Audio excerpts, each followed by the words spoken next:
மாற்றம் என்பது ஒரு மனிதனிடமிருந்து ஆரம்பிக்க வேண்டும். முதல்ல நாம மாறுவோம், அதன் பிறகு மாற்றுவோம் என்கின்ற ஒரு உயர்ந்த சிந்தனையில கடந்த 73 நாட்களாக நம்முடைய வீதி லீடர்ஸ் அமைப்புல ஒரு பெரும் சமுதாய புரட்சி ஏற்படுத்திக் கொண்டிருக்கக்கூடிய எல்லோருடைய பாதத்தையும் தொட்டு வணங்கி என்னுடைய நன்றிகளை நேரத்தில் தெரிவித்துக் கொள்கின்றேன். அருமை சொந்தங்களே, கட்டுக்கடங்காத கூட்டம். உங்களை எல்லாம் வலதுபுறம் இடதுபுறம் இரண்டு பக்கத்திலும் கூட உங்களை எல்லாம் பார்க்க முடியவில்லை. சின்ன கலைவாணர் ஐயா நம்முடைய அன்பையெல்லாம் பெற்றிருக்கக்கூடிய, மதிப்பு மரியாதை எல்லாம் பெற்றிருக்கக்கூடிய ஐயா விவேக் அவர்களுடைய துணைவியார் அவர்கள் திருமதி அருள்செல்வி அவர்கள் இங்கே சிறப்பு விருந்தினராக இந்த நிகழ்ச்சியில் பங்கெடுத்துக் கொண்டிருக்கின்றார். அவர்களுக்கு உங்கள் சார்பாக, நம்முடைய வீதி லீடர்ஸ் அமைப்பின் சார்பாக என்னுடைய நெஞ்சார்ந்த வாழ்த்துக்களை வணக்கங்களை தெரிவித்துக் கொள்கின்றேன். இந்த நிகழ்ச்சிக்கு சென்னையில் யார் சிறப்பு விருந்தினராக வந்து நம்ம எல்லாம் ஊக்கப்படுத்த வேண்டும் என்று கேட்டால் ஒரே ஒரு மனிதர் மட்டும்தான் இருக்கிறாங்க. விவேக் ஐயா அவருடைய குடும்பத்திலிருந்து ஒருவர் வந்து வர வேண்டும். இன்னைக்கு அக்கா அவர்கள் வந்திருக்கின்றார். 2021 ஏப்ரல் மாதத்தில் நம்மை விட்டு விவேக் ஐயா அவர்கள் பிரிந்து சென்று 5 வருட காலம் ஆகிறது. நம்முடைய அன்பையெல்லாம் பெற்றிருக்கக்கூடிய ஏபிஜே அப்துல் கலாம் ஐயா அவர்கள் மக்களுடைய ஜனாதிபதியாக இருந்தவர். விவேக் ஐயா கிட்ட முதல்ல 10 லட்சம் மரக்கன்றுகளை நட வேண்டும், அதன் பிறகு 1 கோடி மரக்கன்றுகளை நட வேண்டும் என்று சொல்லிய பிறகு அதை தன்னுடைய முழுநேர வேலையாக உதகரி ஊட்டியிலிருந்து சென்னை வரை தமிழகத்தினுடைய ஒரு மாவட்டத்தில் ஒரு பகுதியில் விவேக் ஐயா அவர்கள் தன்னுடைய காலத்தில் 37 லட்சம் மரக்கன்றுகளை நட்டுவிட்டு மிச்சம் இருக்கக்கூடிய 63 லட்சம் மரக்கன்றுகளை நாம் நட வேண்டும், தமிழக மக்கள் நட வேண்டும் என்கின்ற இந்த பணியை நமக்கு விட்டு சென்றிருக்கின்றார். அதனால்தான் அருமை சொந்தங்களே, இந்த மாதம் மட்டுமே நம்முடைய வீதி லீடர்ஸ் அமைப்பு 20 லட்சம் ஒரு தனி மனிதனும் கூட, ஒரு தாய்மாராக இருக்கட்டும், குழந்தையா இருக்கட்டும், பள்ளிக்கூடத்துக்கு செல்லக்கூடிய குழந்தையாக இருக்கட்டும், கல்லூரிக்கு செல்லக்கூடிய மாணவ செல்வங்க யாராக இருந்தாலும் கூட இந்த மாதம் அவர்களாக முன்வந்து இந்த மாற்றத்தில் நாங்களும் இருக்கின்றோம். ஏதோ ஒரு நதியை சுத்தம் பண்றோம். நீங்க பாருங்க, தாமிரபரணி நதியை சுத்தம் பண்ண ஆரம்பித்திருக்கின்றோம். வைகை நதியை தொடர்ந்து சுத்தம் செய்து கொண்டிருக்கின்றோம். பரமத்தி வேலூரில் ஆரம்பித்து நம்முடைய காவிரி தாயை சுத்தம் செய்ய ஆரம்பித்திருக்கின்றோம். கன்னியாகுமரியிலிருந்து தூத்துக்குடி வரை 175 கிலோமீட்டர் கடற்கரையை கடந்த 4 வாரங்களாக சுத்தம் செய்து கொண்டிருக்கின்றோம்.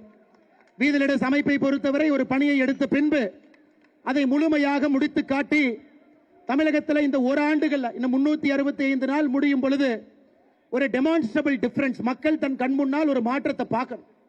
அதற்குத்தான் வீதி லீடர்ஸ் அமைப்பு முழுமையாக உங்களுடைய அன்பையெல்லாம் பெற்று, இங்கே யாரும் தொண்டர்கள் கிடையாது, எல்லோரும் தலைவர்கள் என்கின்ற நோக்கத்தில் இந்த பணியை செய்து கொண்டிருக்கின்றோம். இந்த மாதம் மட்டுமே ஆகஸ்ட் மாதம் இதுவரை 16 நாள்ல கிட்டத்தட்ட 1400க்கும் மேற்பட்ட நிகழ்வுகள் தமிழகத்தில் சுற்றுச்சூழல் சம்பந்தமாக நடந்திருக்கிறது. கடற்கரையாக, ஏரி குளமாக, பனைமரம் வைப்பதாக இருக்கட்டும், சுத்தம் செய்வதாக இருக்கட்டும், கிட்டத்தட்ட 1,06,000 கிலோ 1,06,000 கிலோ அப்படின்னா 100 டன்னுக்கு மேல பிளாஸ்டிக் குப்பைகளை மட்டும் வீதி லீடர்ஸ் அமைப்பு இந்த 16 நாள்ல தமிழகத்தில் நாம் எடுத்திருக்கின்றோம். அமெரி சொந்தங்களை, நாம் நம்முடைய சொந்தங்களை நீங்க யோசிக்கணும். எத்தனை பேர் கையில காலில தைரியமா உள்ள நடந்து போய் பாதுகாப்பு உபகரணங்கள் கூட போடாம அந்த குப்பையெல்லாம் எடுக்கும் பொழுது நமக்கே நெஞ்சு வலிக்கிறது. வைகை நதியில பார்த்து அங்க நிக்கவே முடியலைங்க ஐயா, அந்த அளவுக்கு குப்பை கூலம். நம்முடைய தொண்டர்கள் அதை எடுக்கும் பொழுது அங்கே நம்மளால மூச்சு கூட விட முடியல, அங்கே எந்த உயிரினமும் கூட இல்ல.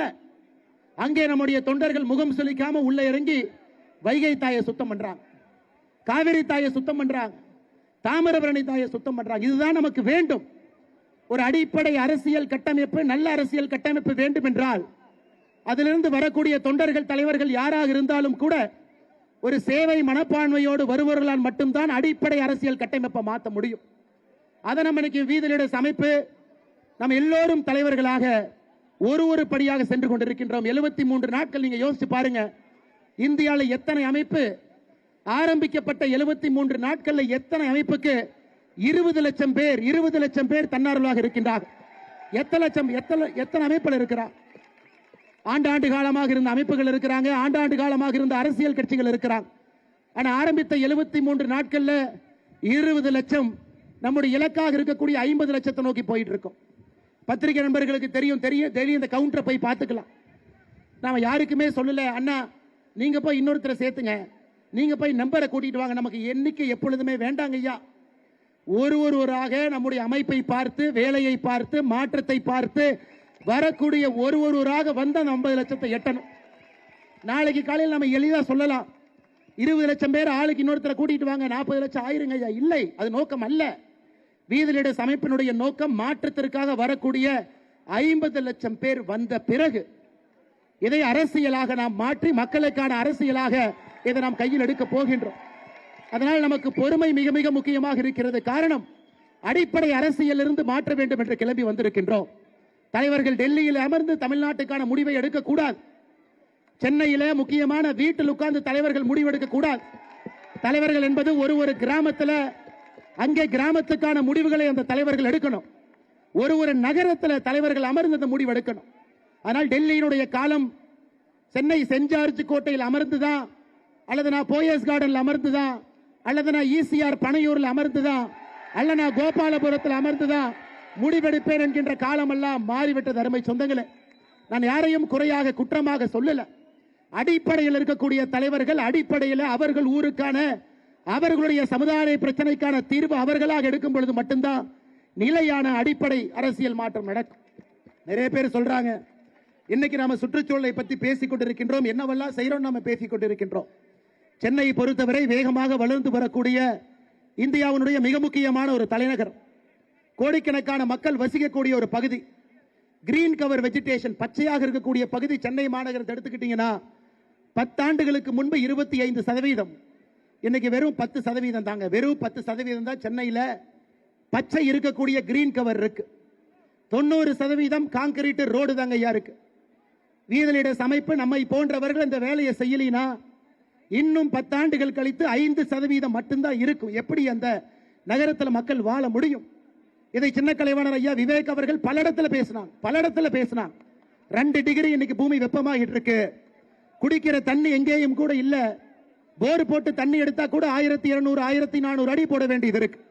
எனக்கு தமிழகம் பாருங்க, இந்திய அளவில் உள்ள பூமிக்குள்ள இருக்கக்கூடிய நீரை ஒரு வருடத்திற்கு 73% உறிஞ்சி எடுக்கிறோம். கர்நாடகாவை பொறுத்தவரை 56%, மகாராஷ்டிரா 60%, 73% பூமியில் இருக்கக்கூடிய நீரை உறிந்து ஒரு ஆண்டும் நாம் குடிக்கின்றோம், துவைக்கின்றோம், குளிக்கின்றோம். அப்ப 1 வருஷம் 2 வருஷம் மழை வரவில்லை என்றால் ரீசார்ஜ் ஆகலினா அன்னைக்கு வறட்சியும் பந்தமும் வந்துவிது அருமை சொந்தங்கள். அதனாலதான் ஏரி குளத்தை சுத்தம் பண்றோம்.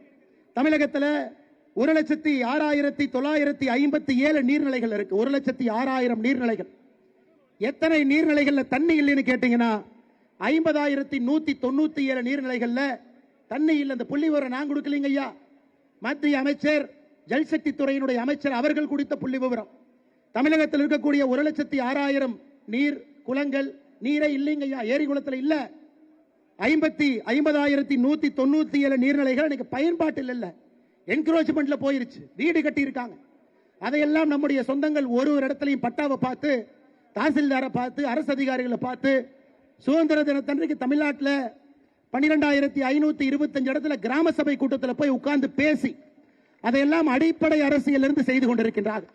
அருமை சொந்தங்களை, இத்தனை வேலையை நம்முடைய வீதிலிடஸ் அமைப்பு ஒரு இடத்திலும் கூட செய்து கொண்டிருக்கின்றோம். இதையெல்லாம் நாம் பெருமையாக கர்வமாக நினைக்கணும். காரணம், நமக்கு பொறுப்பு கிடையாது, கவர்மெண்ட் பணம் கிடையாது, அரசு சம்பளம் கிடையாது, மக்களுடைய வரி பணத்தில் நாம வாழல. இங்க இருக்கக்கூடிய நாம் எல்லோருமே ஒரு பெரிய இலக்கோடு தமிழக மக்களுக்காக பணி செய்ய வேண்டும் என்கின்ற ஒற்றை கருத்துல சமுதாய இலக்கமாக நாம் வேலை செய்து கொண்டிருக்கின்றோம். அருமை சொந்தங்களை, நிறைய பேர் சொல்றாங்க, அண்ணாமலை என்ன அரசியலே பேசுறது இல்ல அப்படின்னு. அவர் கொஞ்சம் அரசியல் பேசணும், அண்ணாமலை என்ன கொஞ்சம் அரசியல் பேசணும், பழைய மாதிரி பேசணும். ஐயா, இந்த உலகத்தில் அரசியல் பேசுறது தான் ரொம்ப எளிமையான ஒரு வேலைங்க ஐயா. விமான நிலையத்துக்கு வெளியே வந்தீங்கன்னா பத்திரிகை நண்பர்கள் இருப்பாங்க. ரயில்வே ஸ்டேஷனுக்கு வெளியே வந்தா பத்திரிகை நண்பர்கள் இருப்பாங்க. பத்திரிகை நண்பர்கள் அவங்களுடைய கடமையை செய்வதற்காக மைக்கை நீட்டுவாங்க. இன்னைக்கு அரசியல் எப்படி இருக்குன்னு நீங்க யோசிச்சு பாருங்க.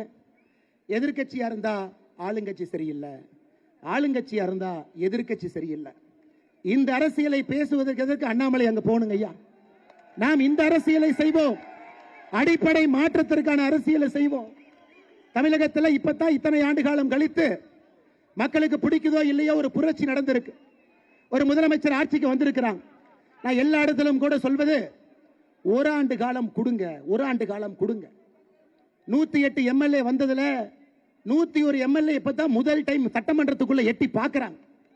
சட்டமன்றத்துக்குள்ள எட்டி பார்க்கிறாங்க. கை குழந்தையோடு வந்திருக்கின்றார். மொத்த 234 எம்எல்ஏல 154 பேர் முதல் முறையாக சட்டப்பேரவைக்குள்ள 2026 தேர்தலுக்கு பிறகு கால் எடுத்து வைத்திருக்கின்றார். அவர்களுக்கு நான் எல்லா இடத்திலும் சொல்வது, ஒரு வருஷம் கொடுப்போம், வேலையை செய்யட்டும். அவர்கள் வேலையை சரியாக செய்யவில்லை என்றால் முதல் குற்றச்சாட்டு வைப்பவர்கள் நாமத்தான் இருப்போம். அதில் எந்த மாற்று கருத்தும் இல்லை. ஆட்சிக்கு வந்து இன்னைக்கு 100 நாள் கூட ஆகல, செய்யட்டும், பார்ப்போம். சில விஷயங்கள் சரியா செய்யறாங்க, சில விஷயங்கள் தவறா செய்யறாங்க. தவறுகள் செய்யும் பொழுது நாம் சுட்டி காட்டுகின்றோம், அதையும் சில இடத்துல திருத்திக் கொண்டிருக்கின்றார்கள். அரசு செய்யக்கூடிய வேலையை நாமும் செக் பண்ணி அவர்களுக்கு ரிப்போர்ட் கொடுக்கிறோம். டாஸ்மார்க் எத்தனை கடைகள் இன்னும் 500 மீட்டருக்குள் இருக்கு, அதையும் அரசு ஆமோதித்து நடவடிக்கை எடுக்கிறாங்க. அதை நான் நிச்சயமாக பாராட்டுகின்றேன். அது நல்ல ஒரு அரசியல் போக்கு. ஒரு வருட காலம் தப்பு பண்றாங்கன்னா நம்ம பேசுவோங்க ஐயா. இன்னைக்கு எனக்கு தெரியும், தமிழகத்தில் எதிர்க்கட்சி நண்பர்கள் நிறைய பேர் நம்மளை பார்த்து சொல்றாங்க, அண்ணே நீங்க அரசியலே பண்ணல. எனக்கு எதிர்க்கட்சி பண்ணக்கூடிய அரசியல் என்னன்னா, எப்படியாவது இந்த ஆளுங்கட்சியை கவுத்து ஆட்சிக்கு வர வேண்டும் என்பதுதான் எதிர்க்கட்சிகள் செய்யக்கூடிய அரசியலா இருக்கு. அதுக்கு ஆபரேஷன் மெகாலயான்னு ஒரு பேரு, புள்ள உடிக்கிற மாதிரி 10 எம்எல்ஏ பிடிச்சிட்டு வாங்க, அவங்கள சபாநாயகரின் மீது நம்பிக்கையில்லா தீர்மானத்தை கொண்டு போங்க, அதுல ஆட்சியை கவலுங்க ஐயா. தப்பா ஆட்சி பண்ணா ஆட்சியை கவலுப்புங்க ஐயா. ஒரு வருஷம் எல்லாரும் நேரம் கொடுங்க. எதற்கு காலையில் வெந்நீரை ஊற்றியது போல எல்லாம் அப்படி சுத்திக்கிட்டே இருக்கிறீங்க, வேலை செய்யட்டும். அதே போல மத்திய அரசை பொறுத்தவரை இன்னைக்கு நண்பர்களுக்கு இந்த மேடையில் நான் சில விஷயத்தை போட்டு உடைக்க விரும்புகின்றேன். எனக்கு நிறைய நம்முடைய பிஜேபி நண்பர்களாக இருக்கட்டும், மாற்றுக் கட்சி நண்பர்களாக இருக்கட்டும், அண்ணாமலை என்ன பிஜேபி விட்டு வரலீங்க, அவர் பிஜேபி பி டீமுங்க. அவர் டெல்லி எப்படி போனார் பாத்தீங்களா, ஜம்முன்னு போனார். 4 நாள் ரிசைன் பண்றார். அமித்ஷாவை பார்த்தார், எல்லாத்தையும் பார்த்தார். ஆனா சண்டையே போடலையே. சண்டை போட்டா தானே அவர் பிஜேபிக்கு எதிரி. சண்டையே போடலையே. அவர் மரியாதை நிமித்தமாக எல்லாத்தையும் பார்த்துட்டு, ஐயா உங்க வேலையில் நீங்க போங்க, என் வேலையில் நான் போறேன், எனக்கு ஒரு புது விதமான அரசியல் எண்ணம் இருக்கு, இதுல செஞ்சுக்கிறேன். அதுவும் போய் தான் அமித்ஷா அண்ணாமலையோட காதில் ஏதோ சொல்லி தமிழ்நாட்டுக்கு அனுப்பிச்சிருக்காரு.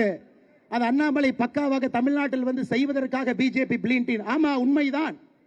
அமித்ஷா என் காதில் ஒரு விஷயத்தை சொன்னார், இத்தனை காலமாக சொல்லல, இந்த மேடையில் சொல்றேன். அமித்ஷா அவர்கள் என்னை டெல்லிக்கு வர சொன்னார், டெல்லியில பொறுப்பெடுக்க சொன்னார். 3 ஆண்டுகளுக்கு மேல டெல்லியில் வந்து இருக்க வேண்டும் என்று சொன்ன பொழுது, நமக்கு அது ஒத்து வராதுங்க ஐயா, நான் தமிழ்நாட்டில் இருந்துக்கிறேன், நமக்கு அது வேண்டாங்க ஐயா, நான் இங்கேயே சின்னமா பாவமா இங்கேயே மக்கள் சேவை பண்ணிக்கிட்டு நம்முடைய நண்பர்களோடு சகோதர சகோதரிகளோடு இங்கேயே இருந்துக்கிறேன்.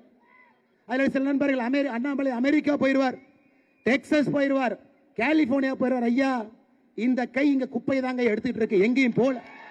டெல்லியே போகாத இந்த அண்ணாமலை எங்க அமெரிக்காவுக்கு போக போறான்?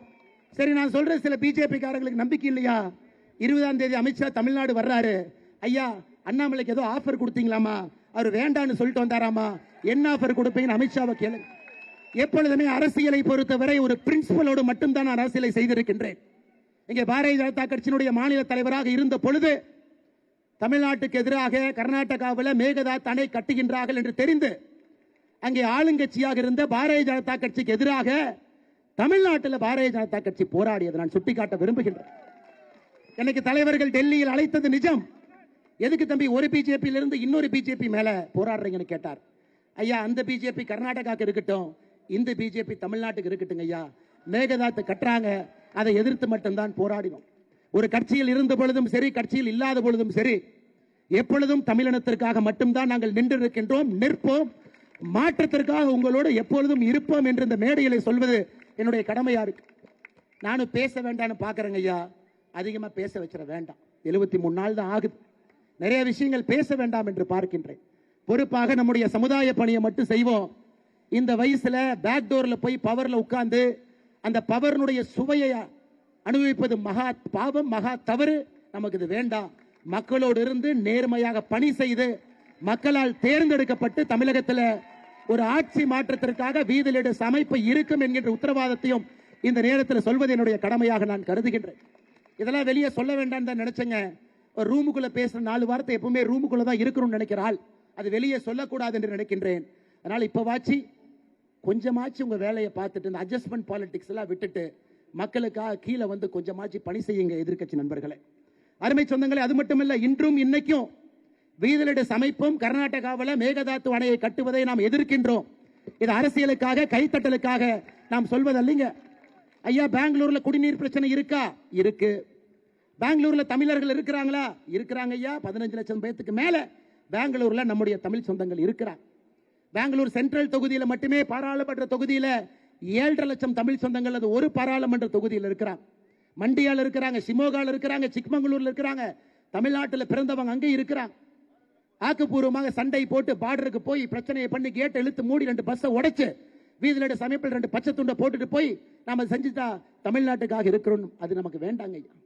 மேகதாத்தை எதிர்க்கின்றோம் என்று சொன்னால் மத்திய அரசை நம்புகின்றோம். 2 மாநிலத்துக்கு பிரச்சனை வரும் பொழுது, ஒரு அணை கட்ட வேண்டும் என்று ஒரு மாநிலம் முடிவு செய்யும் பொழுது, அந்த லோப்பர் ரைபேரியன் ஸ்டேட்டாக கீழே தண்ணி வரக்கூடிய மாநிலங்கள் அதை எதிர்த்தால் அந்த அணையை கட்டுவதற்கு அந்த மாநிலத்திற்கு உரிமை இல்லை. ஆனால் துரதிருஷ்டவசமாக 2021-22 கட்ட முடியாது என்று சொன்ன மத்திய அரசு இன்னை கர்நாடகா கட்டுவதற்கு பிரச்சனை இல்லை என்று சொல்வது உண்மையாலுமே நம்முடைய நெஞ்சு வலிக்குதுங்க ஐயா.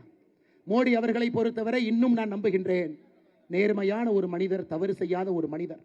அதனால 2 மாநிலத்துக்கு இடையே வரக்கூடிய பிரச்சனைகளை யோசிச்சு முதலமைச்சர்களை அமர வைத்து தீர்வு கொடுக்கணும். இன்னைக்கும் கர்நாடகாவில் நிறைய பேர் சொல்றாங்க, ஐயா நம்ம கிட்ட டிஜி ரிசர்வாயர் இருக்கு, திப்பனகுண்டகத்தா ரிசர்வாயர் இருக்குது, பெங்களூர்ல இருந்து 20 கிலோமீட்டர் 2.2 டிஎம்சி இருக்கு. அந்த தண்ணியை பெங்களூர் யூஸ் பண்ணா தண்ணி பிரச்சனையே வராதுங்க ஐயா. எதுக்கு மேகதாத்துல அணை கட்டணும்? மஞ்சனபல்லே டேம் இருக்குதுங்க ஐயா பெங்களூர் பக்கத்துல. மத்திய அரசு நிதி கொடுங்க, 500 கோடி கொடுங்க, 600 கோடி கொடுங்க, புதுப்பீங்க. ஏற்கனவே காவிரியில் வரக்கூடிய தண்ணியில எங்க தேங்குதோ இந்த 2 டேமையும் புதுப்பீங்க. பெங்களூர் மக்களுக்கும் அது வரப்பிரசாதமாக இருக்கட்டும். இதுதாங்க ஐயா நம்ம அரசியல். நாம இந்த பஸ்ஸை உடைக்கிறது, பச்சை துண்டு போட்டு போய் பார்டரில் இழுத்து மூடுறது நமக்கு இது வேண்டாங்க ஐயா. நாம் இன்னைக்கு சொல்வதெல்லாம் அண்ணன் தம்பிகளாக, சகோதர சகோதரிகளாக இருக்கும் பொழுது மத்திய அரசு தலையிட்டு நேர்மையான நாணயமான ஒரு தீர்வை கொடுங்க. பெங்களூரு மக்களுக்கும் தண்ணி பிரச்சனை உறுதி செய்து கொடுங்க. ஏற்கனவே காவிரியில் தண்ணி வரல, தயவு செய்து இன்னொரு அணையை 9,000 கோடி ரூபாய்க்கு கட்டி அந்த மேகதாத் அணை எங்க இருக்கு? இன்னைக்கு கர்நாடகாவில் முதலமைச்சராக இருக்கக்கூடிய டி.கே. சிவகுமார் அவருடைய சொந்த தொகுதியில மேகதாத்து இருக்குது என்பதையும் நீங்கள் புரிந்து கொள்ள வேண்டும் அருமை சொந்தங்களே. அதற்கு மேல அரசியல் பேச விரும்பல. இதுதான் நம்முடைய நிலைப்பாடு. இல்ல அண்ணாமலை தமிழ்நாடு பட்ஜெட்டை பத்தி பேசலையா? தமிழ்நாடு பட்ஜெட்டை பத்தி 2 வார்த்தை சொல்லுங்க ஐயா. ஐயா இப்பதான் வந்திருக்கிறாங்க. நான் இந்த மாதிரி முதலமைச்சர் விஜய் சார் அவர்களுக்கு ஒரே ஒரு வேண்டுகோள் மட்டும்தான் வைக்கிறேன். ஐயா இந்த பட்ஜெட்டை பார்த்தோம், ஒரு 15,000 கோடி சேவ் பண்றீங்க, செலவினங்களை குறைக்க பாக்குறீங்க, 15,000 கோடி பிடிச்சு நிறுத்த பாக்குறீங்க. ஒரே ஒரு வேண்டுகோள் வைக்கிறேங்க ஐயா, நீங்கள் மிச்சம் பிடிக்கக்கூடிய 15,000 கோடியில முதல் 5,000 கோடி கிராமப்புறத்தில் இருக்கக்கூடிய நீர்நிலைகளை மேம்படுத்துவதற்காக அந்த 5,000 கோடி கொடுங்க.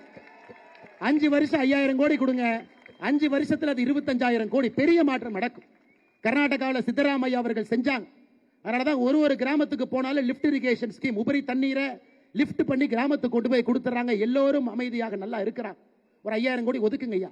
நீங்கள் சேமிக்கக்கூடிய 15,000 கோடியில 2வது 5,000 கோடி அரசு பள்ளிகளுடைய தரத்தை உயர்த்துவதற்காக அரசு பள்ளிகளுக்கு கொடுங்க ஐயா. நீங்க சேமிக்கக்கூடிய 3வது 5,000 கோடி கிராமப்புறத்தினுடைய வளர்ச்சிக்காக அந்த 5,000 கோடி கொடுங்க ஐயா. இப்படி நீங்க கொடுக்கலீங்கன்னா அவங்களால பட்ஜெட் போடவே முடியாது. செலவுகள் வந்துகிட்டே தான் இருக்கும். ஒரு டிபார்ட்மெண்ட்டுக்கு பணம் வேணும் கேட்பாங்க, எல்லா மக்களுக்கும் பணம் வேணும். சேமிக்கக்கூடிய பணத்தில் இந்த 15,000 கோடியை 3-5,000 கோடியாக பிரித்து அடுத்த தமிழகத்திற்கு அடுத்த 5 ஆண்டுகள் 25,000 கோடி, வருஷத்துக்கு 5,000 கோடி நீர் மேலாண்மைக்கு, கல்விக்கு வருஷத்துக்கு 5,000 கோடி, 5 வருஷம் 25,000 கோடி, கிராமப்புறத்தினுடைய வளர்ச்சிக்கு 5,000 கோடி, 5 வருஷத்துக்கு 25,000 கோடி கொடுங்க ஐயா. தமிழ்நாடு நிச்சயமாக மாறும் மாறும் மாறும். இது மட்டும்தான் நாங்க உங்களுக்கு வீதிலடு அமைப்பு சார்பாக நாங்கள் சொல்லக்கூடிய யோசனைங்க ஐயா. இதை நீங்கள் செய்வீர்கள் என்று நாங்கள் நம்புகின்றோம். கரப்ஷன் நின்றுச்சுங்கிறாங்க, மறுபடியும் ஆரம்பிச்சிருக்கு, பார்த்துக்கிட்டு தான் இருக்கும். கரப்ஷன் முதலமைச்சர் விஜய் அவர்கள் கரப்ஷனுக்கு எதிராக இருப்பது உண்மைதான், அதையும் நாம் பார்க்கின்றோம். டெண்டர் பெரிய பெரிய டெண்டர்ல வாங்கல, பல அமைச்சர்கள் இப்பதான் வாங்க ஆரம்பிச்சிருக்கிறாங்க. அவங்கள ஓட்டுக்கு பணம் கொடுக்காம வந்துட்டாங்க. சில அமைச்சர்கள் சொல்றாங்க, எங்கிட்ட ஆடியோவே இருக்கு, அவங்கள ஓட்டுக்கு பணம் கொடுக்காம வந்துட்டாங்க. தம்பி நாங்கெல்லாம் ஓட்டுக்கு பணம் கொடுத்து வந்தோம், ஒரு 2% கொடு தம்பி, 3% கொடு தம்பி, 4% கொடு. இது முதலமைச்சர் விஜய் அவர்கள் கவனத்திற்கு இப்பவே கொண்டு வர்றாங்க ஐயா. 1 வருஷம் கழிச்சு நாங்க பிரச்சனை பண்றதுக்கு முன்னாடி நீங்க எப்படி இருக்கிறீங்க அதை உங்களுடைய அமைச்சர் பெருமக்களுக்கும் அதை அறிவுறுத்துங்க. நேர்மையான ஆட்சி. நீங்க நேத்து சுதந்திர தின உரையில சொன்னீங்க, தமிழகத்துல கரப்ஷனை நம்முடைய காலத்துல ஒழிப்புங்க ஐயா. நம்முடைய காலத்துல டிவிக்கு இருக்கட்டும், இந்த பக்கம் வீதி லீடர்ஸ் இருக்கட்டும், நம்முடைய காலத்துல அந்த கரப்ஷனை ஒழிப்பு. நம்மால் முடியும், செய்து கொடுக்க துணிந்தவர்கள் நாம் இங்க இருக்கின்றோம். ஆட்சி அதிகாரத்தில் யாரும் உட்கார்ல, இங்க இருக்கிறவங்க யாரு எம்எல்ஏ இல்ல, யாரு எம்பியா இருந்ததில்ல, யாரு மந்திரியா இருந்ததில்ல. அதை சொல்வதற்கான முழு தார்மீக சுதந்திரமும் பொறுப்பு நமக்கு இருக்கு. அதனால கொஞ்சம் கடிவாளம் போடுங்க ஐயா, லூஸ் விட்டுறாதீங்க. கொஞ்சம் சனிக்கிழமை ஞாயிற்றுக்கிழமை ரிவ்யூ மீட்டிங் எடுங்க.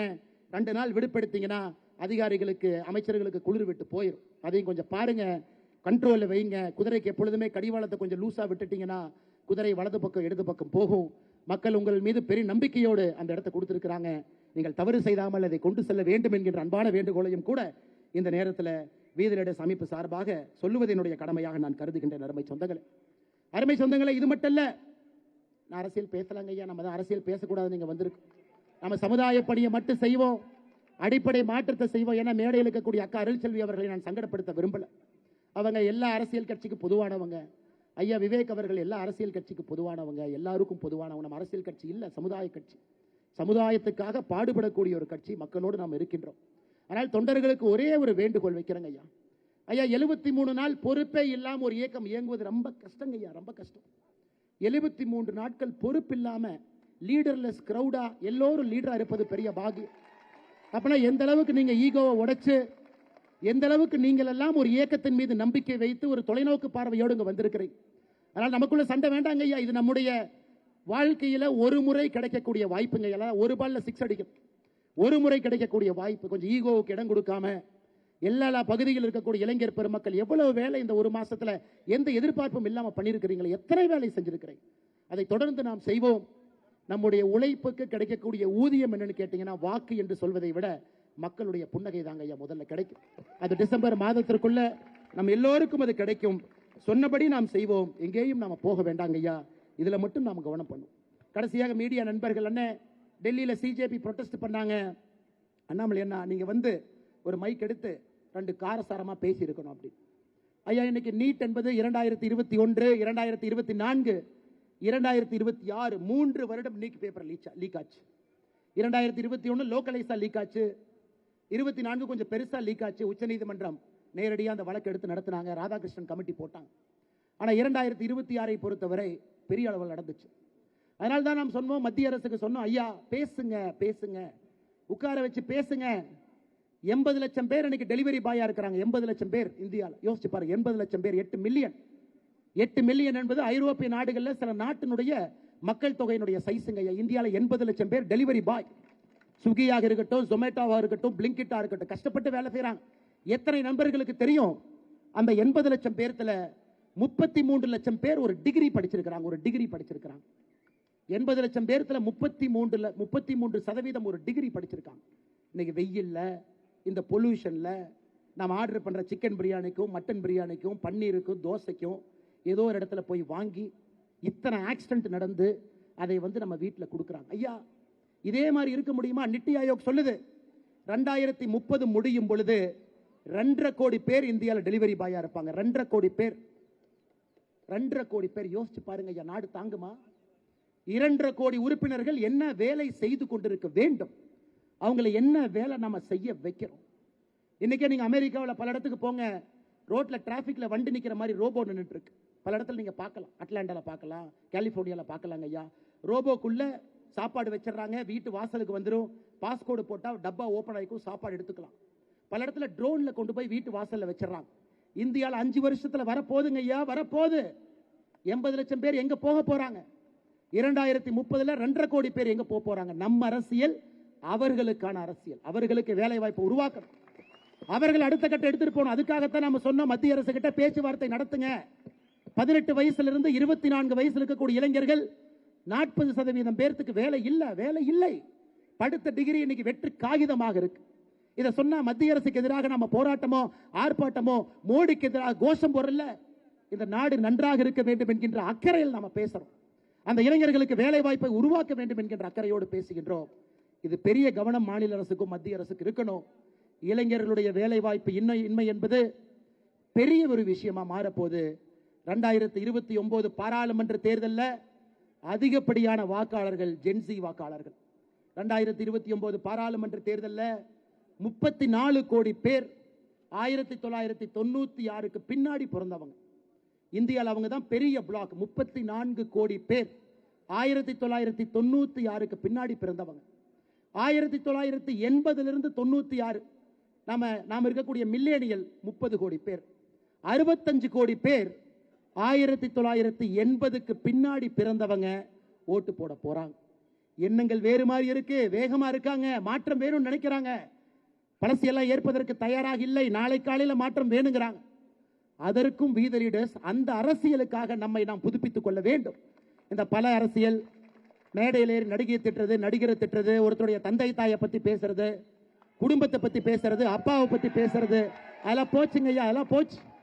சட்டசபையில் அநாகரிகமாக வம்புக்கு இழுத்து ஒரு பெண்ணை நயவஞ்சகமாக தவறான வார்த்தையில சித்தரிக்கிறது, அதை வெளியே வந்து சொல்லுவாங்க, எங்க தலைவரை பார்த்தீங்களா, எப்படி சொன்னாரு பார்த்தீங்களா, எவ்வளவு டபுள் மீனிங்கோட சொல்லாரு பார்த்தீங்க. அந்த அரசியல்லாம் போச்சுங்க ஐயா, போச்சு.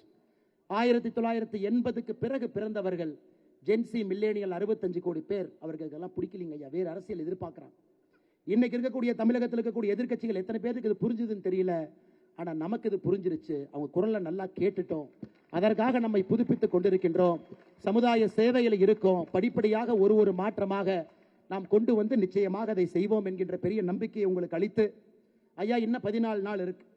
நாம் இன்னைக்கு தமிழகத்தில் மொத்தமா எவ்வளவு மரம் இன்னைக்கு நாம வச்சிருக்கோம் அப்படின்னு நீங்க கேட்டீங்கன்னா, நம்முடைய இலக்கு 20 லட்சம். இன்னைக்கு நம்ம 6,25,760 வச்சிருக்கோம். ஐயா நாயப்படி இன்னைக்கு நாம 10 லட்சத்தை தாண்டி இருக்கணும். ஆனா ஒரு இயக்கம் 6 லட்சம் மரம் வைத்தது 16 நாள்ல மிகப்பெரிய சாதனை. நம்ம அதுக்காக பூரிப்படைந்தாலும் கூட நம்ம இலக்கு இன்னும் பெருசுங்க ஐயா, 20 லட்சம். பல இடத்துல ஐயா மர பற்றாக்குறையா இருக்கு, டோல் ஃப்ரீ நம்பருக்கு எல்லாரும் ஃபோன் பண்ணா மரம் கொடுக்க மாட்டாங்க, மரமே இல்லை, மரம் ரொம்ப ரேட்டு ஜாஸ்தி பண்ணி சொல்றாங்க. எல்லாத்தையும் நான் புரிஞ்சுக்கிறேங்க ஐயா. அதனால் நம்முடைய இலக்கு 20 லட்சம். படிப்படியாக எல்லா இடத்திலும் கூட ஒரு வாலண்டியர், ஒரு தன்னால்வரர், ஒரு மரத்தை நீங்க வைங்க அப்படிங்கிறதா நம்ம இலக்கு. 20 லட்சம் மரத்தை வச்சு அக்கா சொன்ன மாதிரி விவேக் ஐயா 37 லட்சம், நாமெல்லாம் சேர்ந்து இந்த மாசம் 20 லட்சம் 57 லட்சம். அந்த இலக்கு 1 கோடியை நாம் செய்து அக்கா கையிலே ஒப்படைத்து விடலாம். எங்கே இருந்தாலும் கூட சின்ன கலைவாணர் அவர்களுடைய ஆதரவு, அன்பு தமிழக மக்களுக்கு இருக்குது. வீதி லீடர்ஸ்க்கு இருக்க வேண்டும் என்பது அவசியம் இல்லை. தமிழக மக்கள் எல்லோரும் சேர்ந்துதான் இதை பண்ணுகின்றோம். அதனால் இந்த கட்டுக்கடங்காத இந்த நிகழ்வு பெரிய கூட்டத்தில் ஆரம்பத்திலிருந்து நடந்து வர வேண்டும் என்று சொன்னார்கள். கையொரு பக்கெழுத்து, கால் ஒரு பக்கெழுத்து. ஒரு படத்தில் கவுண்டமணி அண்ணனும் ரஜினி சாரோ ஒரு படத்தில் சினிமா பார்க்க போவாங்க. முதல்ல டிக்கெட் வாங்கினவங்களுக்கு தங்க செயின், 2வது டிக்கெட் வாங்கினவங்களுக்கு மோதிரம். எனக்கு இன்னைக்கு அப்படித்தாங்க ஐயா இருந்துச்சு. ஆனா கிடைத்த தங்க செயினும் மோதிரமும் நீங்க தாங்க ஐயா. அவ்வளவு தூரம் இங்க இழுத்து வந்து மேடைக்கு வந்து பார்க்கும் பொழுது அந்த கிடைத்த தங்க செயினும் மோதிரமும் நீங்க தான். அதனால் தொடர்ந்து இருப்போம். நாம் யாரையும் முன்னிலைப்படுத்த போவதில்லை. என்னோட புகைப்படத்தையும் தவறுங்கன்னு பல இடத்துல கேட்கிறேன். எல்லோரையும் முன்னிலைப்படுத்துங்க, உங்களை முன்னிலைப்படுத்துங்க, தலைவர்களை முன்னிலைப்படுத்துங்க, ஊரை முன்னிலைப்படுத்துங்க. அங்கிருந்து மாற்றம் கொஞ்சம் கொஞ்சமாக வரட்டும். வருங்காலம் நம்முடையது. கொஞ்சம் கூட சோம்பல் இல்லாம தளராம வேலையை செஞ்சுக்கிட்டே இருங்க, எதிர்பார்ப்பு இல்லாம செய்யுங்க.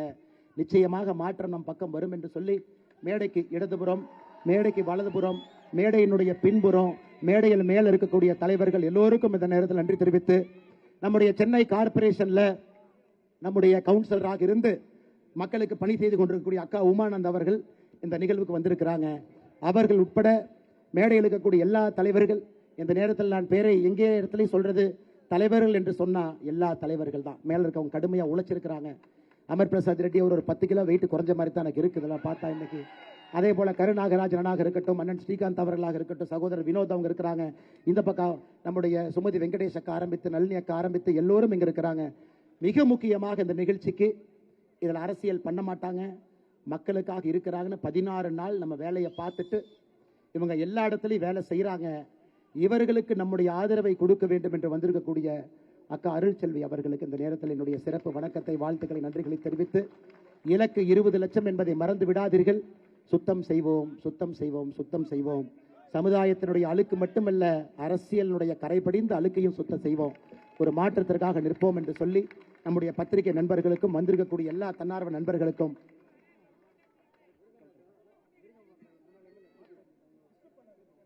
எல்லோருக்கும் இந்த நேரத்தில் நெஞ்சார்ந்த வாழ்த்துக்களை, வணக்கங்களை தெரிவித்து, ஐயா நான் பேரே சொல்லல, ஆனா வேலை செஞ்சவங்க முன்னாடி இருக்கிறவங்க பேரை சொல்ல வேண்டும் என்பதற்காக சொன்னேன். மேடையில் இருக்கக்கூடிய நீங்கள் எல்லோரும் என்னை விட முக்கியமானது என்பது உங்களுக்கு தெரியும். ஏன்னா அந்த நிகழ்ச்சி நீங்க எல்லோரும் சேர்ந்து நடத்தது. நான் இதில் வெறும் பார்வையாளராக மட்டும்தான் அந்த 1/2 மணி நேரம் வந்திருக்கேன். இந்த நிகழ்ச்சி செஞ்சதெல்லாம் நீங்க, கஷ்டப்பட்டவங்க எல்லாம் பின்னாடி இருக்கிறீங்க, விடிய விடிய உழைச்சவங்க பின்னாடி இருக்கிறீங்க.